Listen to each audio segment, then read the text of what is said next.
Hey, friends. Welcome back to my podcast, where I basically just talk about my life and my opinions and whatever I feel like rambling about. It's been a little over 2 years since I've sat down at the microphone, and I'm going to be honest with you, I am very, very nervous right now.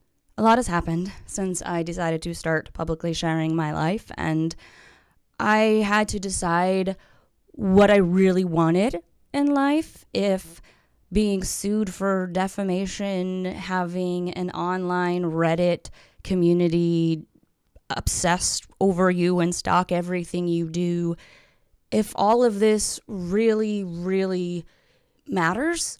I don't know if matters is the right term. Of course, my stories matter, at least to one person. If one person feels better, feels connected because of something I personally went through and shared, then of course it matters. But I really had to take a step back and analyze where I came from, how far I've come, and what I want to keep doing with my life. I'm happy to say I think we have reached that point finally, and that is why I have decided to sit back down at the microphone. I'm also very intimidated by this because in my past episodes, I have always pre-written a script and just basically read from the script because, my mind likes to wander and I have imposter syndrome and I just don't feel as confident unless I maybe have a script in front of me. Even though it was my own words, it just seemed better to record myself when I guess all of my thoughts had been written out and not just jumbled and coming fresh out of my mind like they are right now. I do have my little key points written down so I don't miss anything that I want to kind of hit in this episode. But basically, this is just going to be a little recap of what's happened in the past 2 years and where we go from here. First and foremost, who am I? Who is Sam Richardson? Well, I am a nobody, just like you, and I am a somebody, just like you. We have the potential to be whoever we want to be. But who I am is a 34-year-old mom from Ohio. Been a mom since I was 19. Okay, so to refresh, I got pregnant with my first child at 18, had her when I was 19. She was born with a heart defect, passed away when she was 6 weeks old.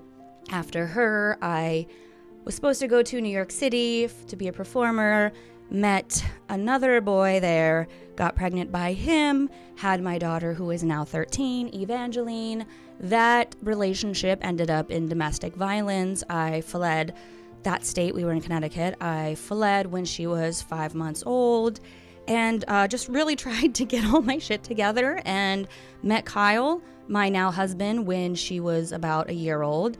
And then we had Graham and Blair, and we've been married for 8.5 years. We've been together for 12 years. And I've been a stay-at-home mom for 10 years now. I started staying home with the kids when Graham was a baby. I actually went back to work when he was 8 weeks old. But to have both kids in daycare, I only made like $5 more than what it cost a week. So we as a family made the decision that it's just better for me to stay home and raise the kids. Outside of being a mom, I've always been a performer. So I do choreography on the side for a local theater company called the Millennial Theater Project, where I also sometimes perform on stage. In 2020, when the pandemic hit, I had an 8-year-old, a 5-year-old, and a 1-year-old. And even though I had already been struggling with being a stay-at-home mom and trying to find myself, but the pandemic was way more than any of us could have bargained for, right? During the pandemic is when TikTok took off. Try to say that 10 times fast. TikTok took off, TikTok took off. Trying to raise 3 children through a pandemic when they are terrified, when you yourself are terrified, it's an experience like no other. So when I saw the fun I could have creating videos on TikTok, I was like, heck yeah, sign me up. They say create what you know. I started using trending sounds to be funny and relate it to motherhood and marriage and being a stay-at-home mom. Since mostly everybody during the pandemic became stay-at-home parents, My content went viral and I gained a good following. Fast forward to April of 2021. Starting to get shaky talking about this part, but here we go anyway because my story deserves to be told. In April of 2021, my husband and I found, at the time, what we considered to be our dream house, checked off all the boxes, and then some. We moved our 3 children into a beautiful development in a beautiful community. Some things transpired, and basically, without going into all the details right now, my husband and I were wrongfully sued for water damage and defamation. And I'm not exaggerating when I say that this was over a $1.5 million lawsuit. I am thankful to say that after a horrendous, traumatic 2 years with this lawsuit, we are finally at the end of it. It was dismissed before we even made it to the discovery process, and we moved. Let's get one thing straight here and now. Nobody can force you out of your home. Okay, I guess the bank can if you don't pay your mortgage, but nobody can force you out of your home. The day we were hit with the lawsuit was the day we knew we would not be staying there. We are now in a home that is even more of a dream than the last one was, and it's truly mind-blowing how things worked the way they did. But I'm gonna be honest, I'm still struggling. I am healing and trying to get over the fact that I don't have to live in survival mode anymore. I'm safe now. But talking is still scary because I know that everything I do is still being monitored, but I'm not gonna let that stop me. I never did anything wrong in the first place. I just was talking about what happened to me. I was asking for help. Again, I say the past 2 years were hell, and over the course of it, the judge of the lawsuit did find me in contempt of court. I will go into detail at another time, but basically, I was ordered not to say their names, which I never have, and because I was outside in my backyard saying their names to them, they filed the order. I had to sit through a trial, which at the end she found me liable because she told me not to say their names, and I did. I also was charged with disorderly conduct, but here's the crazy thing. It all involved the same situation, but was not part of the lawsuit at all. It was its own criminal case, and even though the two were completely connected, I was unable to use either case as a defense in the other case. Did that make sense? So when I went up to defend myself for the disorderly conduct as to why I was outside yelling, I was not allowed to tell the full story because the lawsuit was still pending at the time, and vice versa. While enduring the process of multiple hearings, I decided to pamper myself and get my nails done. A nail salon I frequent about every 3 weeks.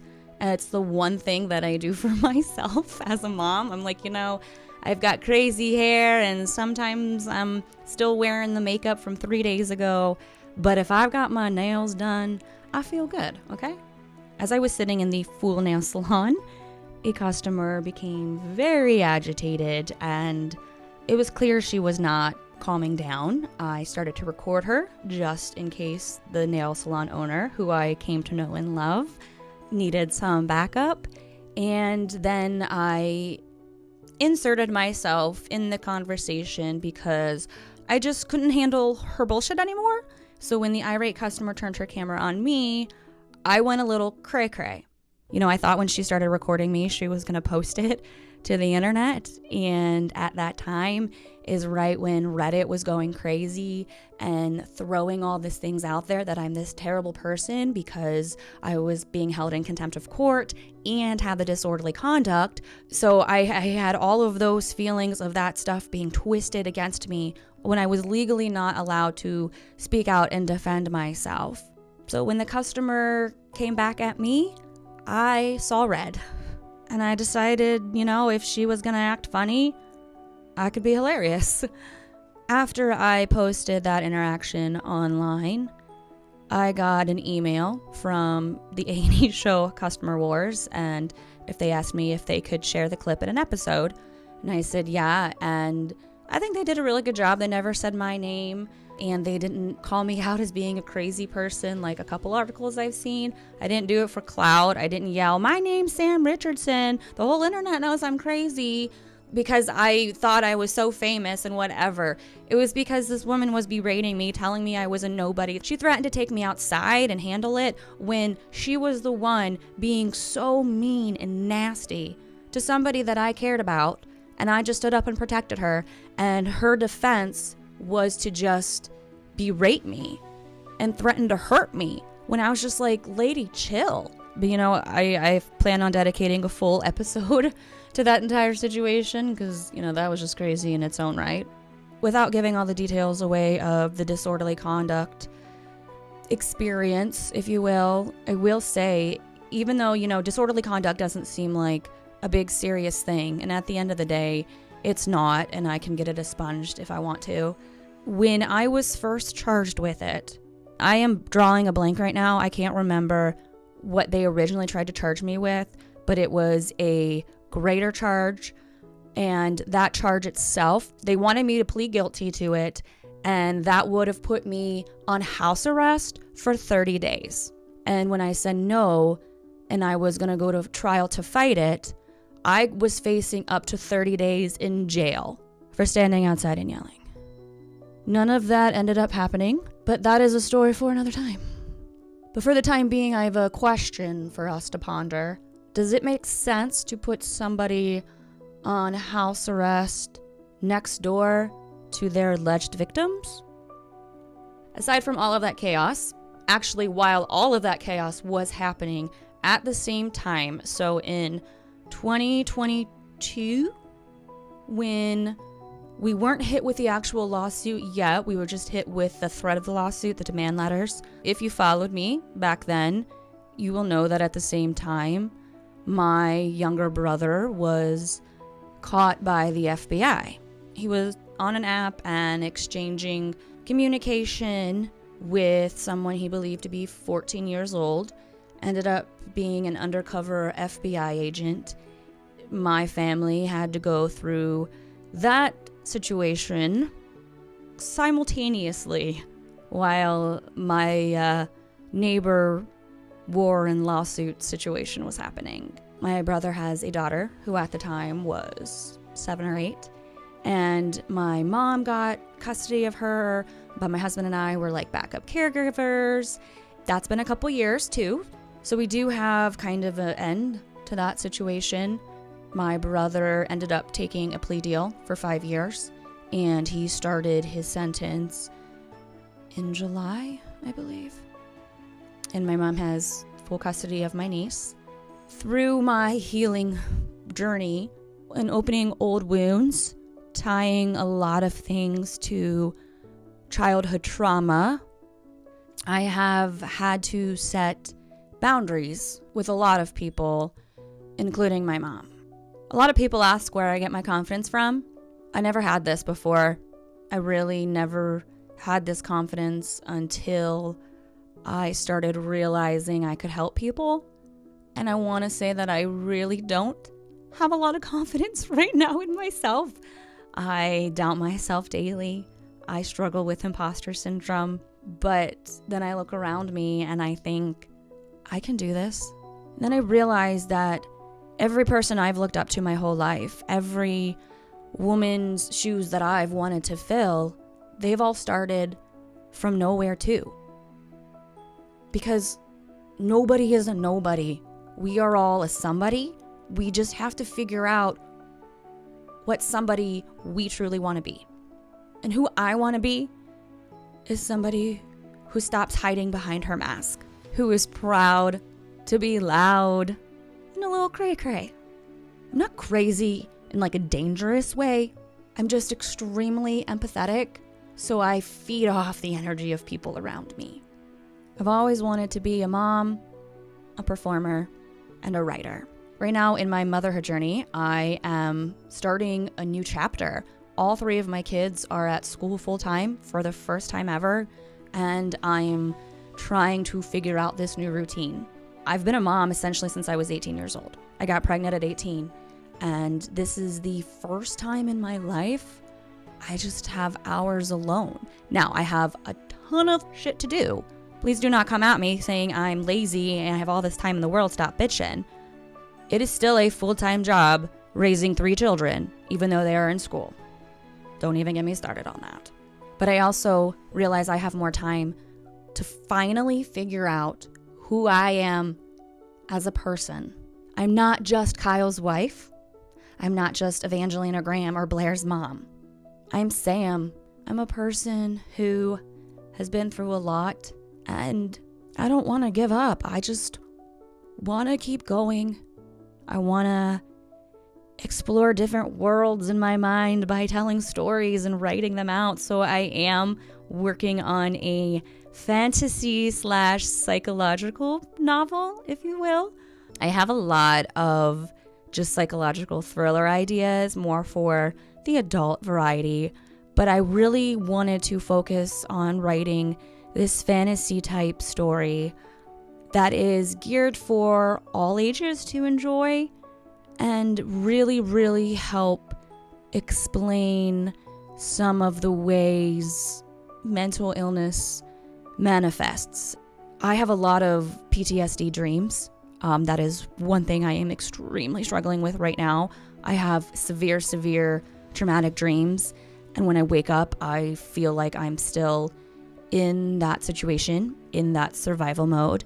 And it takes me a while to realize that I'm safe, that it really wasn't reality, and I have the power to change that. So I kind of incorporated all of this stuff into a fantasy story that I am very excited on and ironing out all of the details. I'm also starting a new podcast called The Silent Mother. Like I said earlier, I lost my firstborn daughter when I was 19.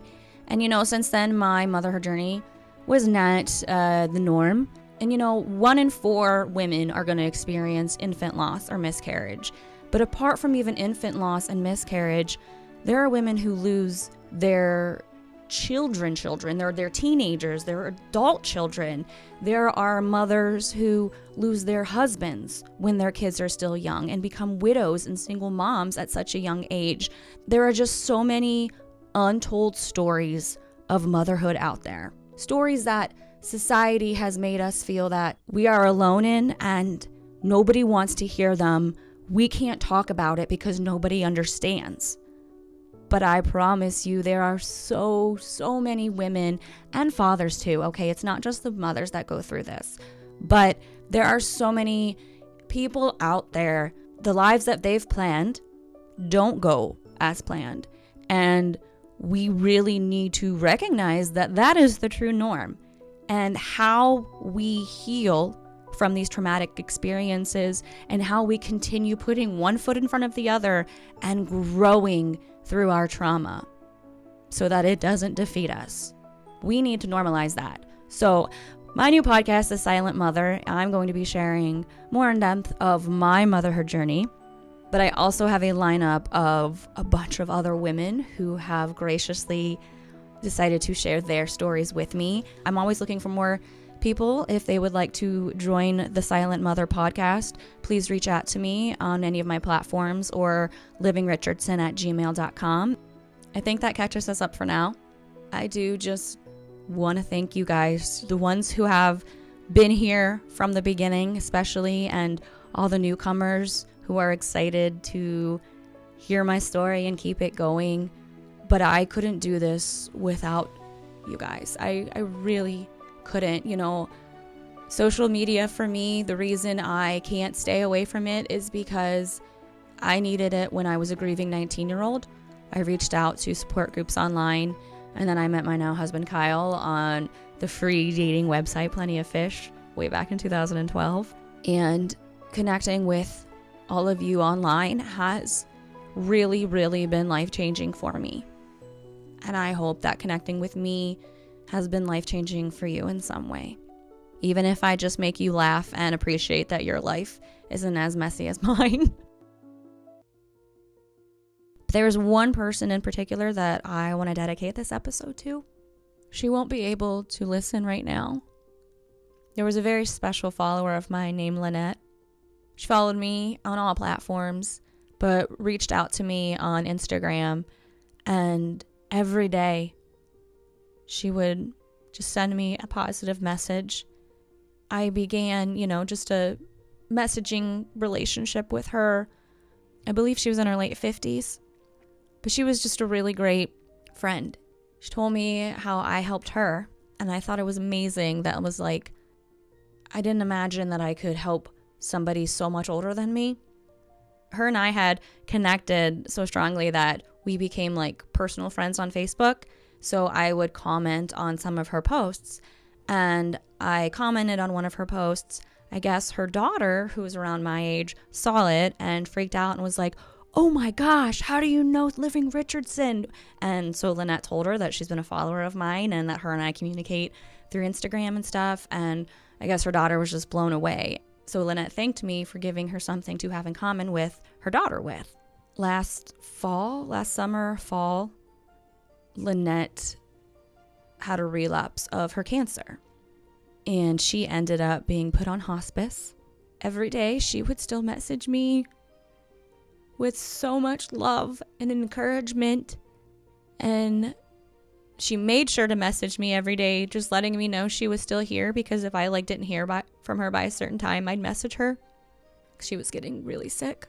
Right before Christmas, I realized I hadn't heard from her for a while, and I tried to message her, and she didn't respond. And I remember telling Kyle, "I think Lynette's gone." Shortly after, I saw on her Facebook, her family made a post about her passing. I just want to let her family know that she made such an impact in my life, and I will truly remember her forever. And I'm really sad to say that Lynette passed before the outcome of the lawsuit, because she really was helping me through it. Never even met this woman in person, you guys. This is why I keep doing what I do. Yeah, it's scary putting yourself out there, but it's just as scary living inside your own head and not connecting with anybody else, feeling alone. And I don't know about you, but I don't want to feel alone anymore. This one's for you, Lynette. Thank you. If you don't already, please feel free to follow me across all my platforms: TikTok, Facebook, Instagram, YouTube. TikTok, is being funny and likes to hide all my stuff. So please, if you're missing it, go to other platforms. You'll find it there. You will also always find updates on my website, livingrichardson.org. And if you have any future suggestions or questions that you would like me to answer on this podcast, or if you would like to share your story on the Silent Mother podcast, please contact me. Thank you guys so much for being here. And just remember, you are worthy, always. I love you.